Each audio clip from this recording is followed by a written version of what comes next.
Wilson, let's get back to the FISA court that we were talking about. The way it works and the leaks having to do with the FISA court. This, as Pete Williams just referenced, this is just going to add to the burden of the Attorney General in terms of where are all these leaks coming from in various aspects of a government that's supposed to keep things quiet. Look, I assume that the White House will get asked today whether or not they are going to begin an investigation of journalists who may have participated in spreading this story. Will Mr. Greenwald, who broke the story in The Guardian, will he be investigated now? I assume there will be all sorts of questions about that, and the administration will really get hammered. They may not be prepared to answer that question, but given what happened with Fox, given what happened with the AP, that will be a very hot topic today. Yeah. All right, Pete Williams, our thanks. On that, let me go ahead, Pete. Yeah.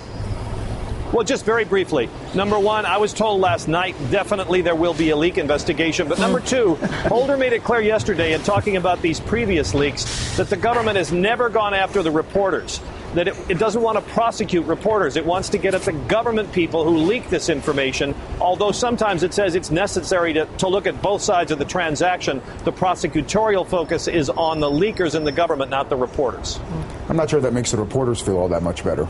And also, James Rosen was described as a co-conspirator. Right. Yeah, exactly. Which I'm sure didn't make anybody in journalism feel particularly good. All right, Pete Williams, thank you very much. Howard, thank you as well.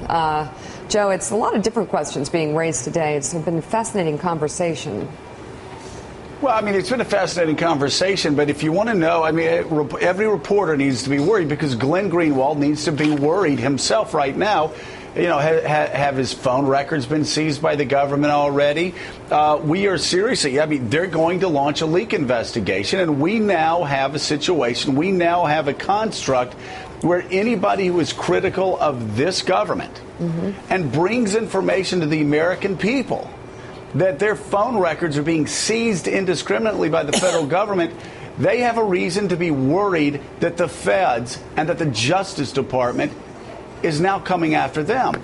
This is not an overreach. There is connective tissue that goes from one story to another story to another story, and it's painting a fairly bleak picture, not only, as Howard said, for civil libertarians, but for middle-class Americans who don't believe the federal government should have this much power.